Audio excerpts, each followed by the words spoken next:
What's up, fantasy people? This is Tyler, Big Turd Ward, coming at you live from my living room. And this is the Fantasy Footballin' Show. Today's episode, Week 13, Fantasy Footballin' on a Budget. So, this is our waiver wire show, balling on a budget because I assign a monetary value to each of these players. So, if you're like me, you probably have $0. But if you're one of those people hoarding all the cash, you can get some of these players. So, first off, if I can just ask, if you could just take a second to give us a thumbs up, that would be amazing. Or if you want to give us a thumbs down, that's cool too. Tell us what we're doing wrong. Tell us what we're doing right. Please leave comments. Start sit questions, all that stuff, please. And so we're going to start with the running backs, right? Jordan Mason. If you remember him from preseason, he was on a lot of my waiver shows or preseason shows, and I kept on talking about, hey man, Elijah Mitchell is injury prone, and if you remember like Alfred Morris and some of these dudes, Kyle Shanahan loves him some undrafted free agent running backs. So we've been kind of waiting for this day, and it has arrived. So when he went 5 for 25, he's 0% owned, by the way. I'd spent $30 on this dude. Went 5 for 25 after Elijah Mitchell suffered what may be or was an MCL sprain. And then Christian McCaffrey, he's dealing with tendonitis in his knee.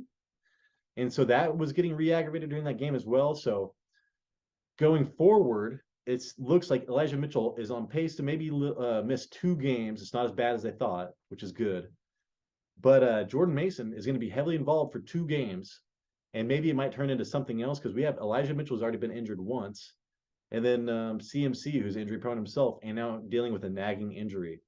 So Jordan Mason could be really big down the stretch, especially if they're trying to get ready for the playoffs. They don't want to get their top end dudes, banged up. So I'm really liking Jordan Mason right now. His workload management, yeah. So anyways, they get Miami this next week, and they're the 15th best versus fantasy running backs this season. So pick up Jordan Mason, and you can probably start him. Armstead is missing for the left tackle for the Dolphins, and depending on his health, Tua got sacked so much, like I think 4 times in the next 9 plays or something, right after that Armstead went out. So you can see 49ers maybe holding the Dolphins down and running the ball a lot. So I like Jordan Mason. I'd spend $30 on him. JaMycal Hasty, another injury, forcing another guy up. So JaMycal Hasty was actually behind Jordan Mason in the depth chart for the 49ers to start the year. And so now they're both atop of the waiver wire list. Oh, it's amazing. So ETN got his foot rolled up on. It was the same surgically repaired foot that he injured earlier this season. But according to Doug Peterson, it is not that serious of a deal right now. And he's going to be eased into practice next week. So I almost bet that he does not play this week. And then going forward, you don't really know. So JaMycal Hasty looked amazing in preseason. He's really small. He's a jitterbug guy. He's more of a third round, third down back. But hey, man, he went 12 for 28, which isn't great, but they gave him the workload, and then caught 5 passes for 67 yards and a touchdown. And that's what you can expect for him. Maybe not the touchdown, but you can expect a lot of, pass catching. He can match almost ETN in pass catching. So he's a budget ETN right now, but if you're ETN owner, you probably need to get your hands on him. $20 I'd spend on JaMycal Hasty. And it's good news that ETN is not that injured. So you'd spend more money on this guy, but it's looking like what's his name? ETN is going to be okay. Third, Zonovan Knight. You're like, who did I just say? And was that a Z? So he went 14 for 69, 4.9 yards per carry. Oh, JaMycal Hasty. Dude, they get Detroit next week. So you want to try to get JaMycal Hasty now. Sorry, I need to be reading the whole thing I wrote down.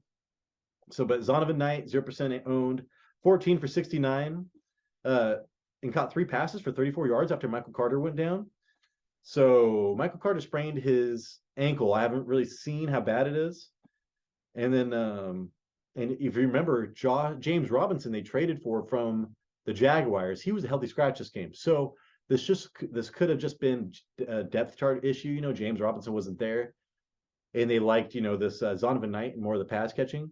But hey, if Mike White, he loves to throw to the running backs. So I would love to start Zonovan Knight if Michael Carter's not playing, regardless of James Robinson's status, because Zonovan Knight's going to get you like he's got a chance to get over 100 yards receiving, and like I'm not that's not a joke.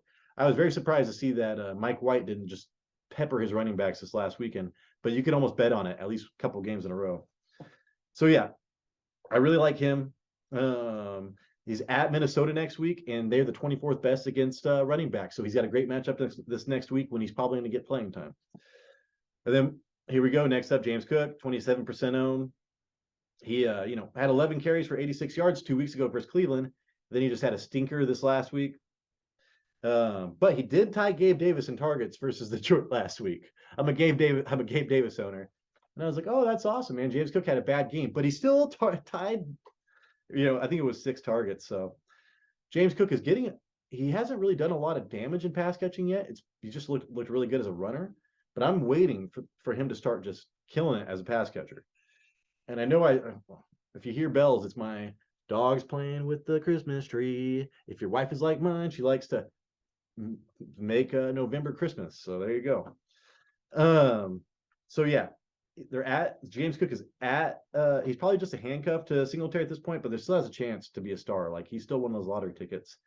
There's at New England next week, and they are number 1 against fantasy running backs all year. But if he does any damage against them, it's going to be pass catching anyways. So Singletary, probably not a good game next week, and probably not a good game for James Cook next week, but he's still one of these recurring people that has a chance. He's a lottery ticket.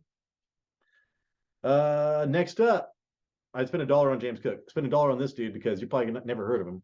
Gary Brightwell, 0% owned, baby. 5 for 31 and caught both of his targets. And then Saquon was ineffective, this last game. So and Breida only had 3 touches. So he is Saquon's backup right now. And if you know anything about Saquon, he does get injured a lot, kind of. But he has not been playing that well. This is a second-year running back, so it's not a day ball running back. So that kind of sucks. But I just think this is kind of a guy to keep your eye on in the future. And if you are a Saquon owner, you might want to pick this dude up. So I'd spend $1 on him. Samaje Perine, 49%. Joe Mixon will be back from concussion this week, but he had double digits and 7 targets last week versus Tennessee. Hey, Joe Mixon's still in concussion protocol today, so there you go. But I expect Joe Mixon to be playing. And then Zach, what was it? Zach Taylor kind of had this. People were asking, hey, Zach, Samaje Perine's been done so well catching passes out of the backfield. Do you think he's going to be more involved? Do you think Mixon's going to be a total workhorse going forward? And he was non-committal on all of that. He didn't want to say anything. So I do think that they want to protect Joe Mixon for the playoffs, and maybe Samaje Perine gets more playing time heading up into them. So I think he's worth owning, especially if you're a Joe Mixon owner. I'd spend $5 on him. They're going against Kansas City this next week, and that's going to be a high-scoring game. Probably a lot of passes to him. So Kansas City's 21st best against running backs, but this is more of a pass-catching running back. Next up, dude, I hate this. I've been holding on to this guy for way too long, and the Rams are too bad for this guy to be good, but I have to mention him. Kyren Williams, 19% owned. Rams offense sucks. He got 14 touches for 60 yards versus the Chiefs last week. Cam Akers actually, did okay, and he's been getting a lot of carries as of late. So yeah, it's just like, I don't know, dude. He might be a floater in a pool of sinkers. You might want to grab him if you're desperate. Kyren Williams, he's got great college tape, and if he's going to do anything right now, he's going to be like a slot receiver, pass catching running back. I think he's just kind of a lottery ticket, but I'd rather have some of these other people. And then handcuffs, Deon Jackson. This is shot before the game tonight because I'm shooting a video with Jason in about 30 minutes. I just got stuff going on, but I got this HD camera. I want to do it. Hopefully it doesn't screw up my computer. I think it's just the Zoom videos have been fine. It's more my webcam issue. I don't know if it's a frame rate issue. I'm so confused, dude. I hate technology. I wasn't born for this. I was born to talk, but not to deal with this. And then Dontrell Hilliard, another handcuff. You should pick him up. Okay, so to wide receivers, Treylon Burks, 37%. He is averaging 7 targets a game over the last 3, and that was when he came back from injury. Went 4 for 70 and was tied for the team in targets with 6 against the Bengals this last week. And then he scored by picking up Henry's fumble. If you watch that, I'm a Henry owner. Oh, that was great. And we have long touchdown bonuses. That sucked. Hey, dude. At least Henry looked really fast when he was doing that. But yeah, that's how Treylon Burks got that extra 6 points, if you noticed. But anyways, like if you see the targets that Treylon Burks is getting, they're great. They're all deep targets. He looks great. He's a rookie. He's just kind of getting his footing in the league. So I liked all that. Scored by picking up fumbles. 9 points with that. He's got Philadelphia next week, who are ninth best against wide receivers. But we just saw how they handled Watson this last week. So they can give up big plays. I like Treylon Burks. He might have a rough week this next week, but like he's somebody you need to pick up going forward. And then here we go again. He had a bad game, his first bad game. $25 for Donovan Peoples-Jones.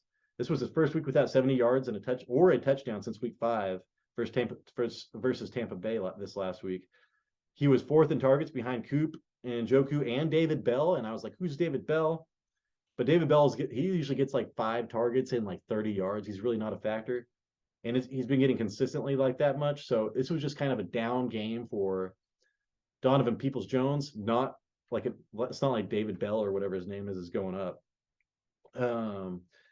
So they're at Houston this next week, and they're the fifth best against fantasy wide receivers because you don't have to do anything against Houston. You just end up going up by 2 scores and running the ball, which Cleveland can do very well. But we know that they're going to throw the ball a lot against Houston because Deshaun Watson is their new quarterback, the human POS.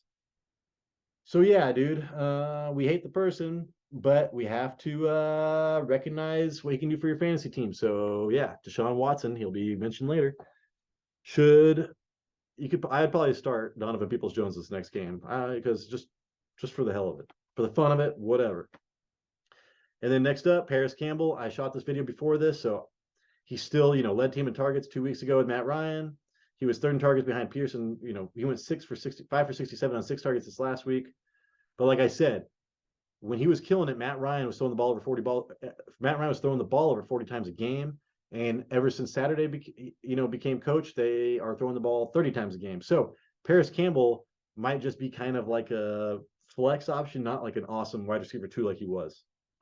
I spent $10 on him still. Darius Slayton, 37% owned, has at least 10 fantasy points in the 5 of the last 7 games, 2 touchdowns in the last 5. He's dropping off, but hey, Wan'Dale Robinson is on IR. He went 5 for 86 on 10 targets, 2 weeks ago, but he still led the team in targets versus Dallas on Thanksgiving.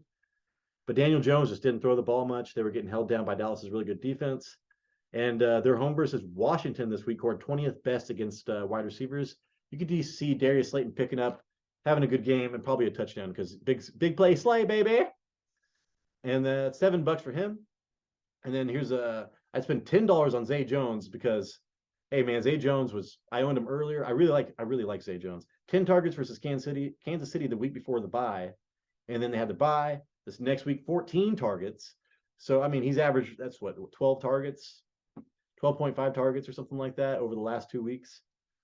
And he went for 145 yards versus Baltimore. And they have Detroit this next week, who are 27th best against fantasy wide receivers. So huge matchup for Zay Jones. Pick him up and start him this next week. All right, that's been $10 on Zay Jones because you're gonna get a big week out of him. And then next up, Sky Moore, 17.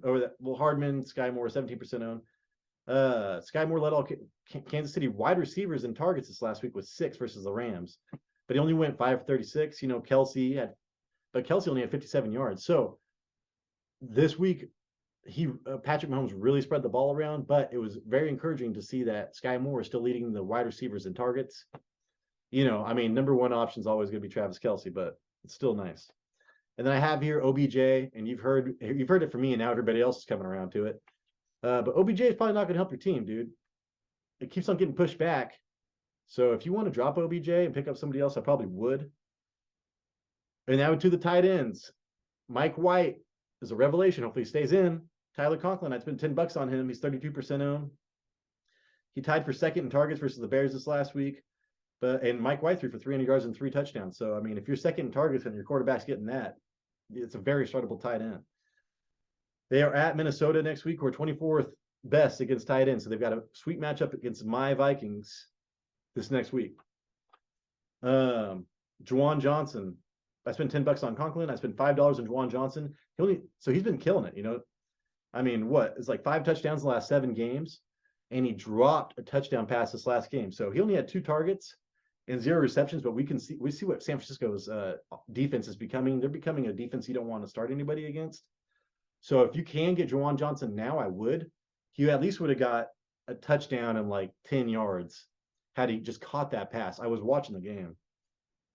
So, yeah, anyways, they're going against Tampa Bay next week, who are the 26th best against fantasy tight ends this season. So he's going to have a pretty good matchup this next week, and you can start Juwan Johnson.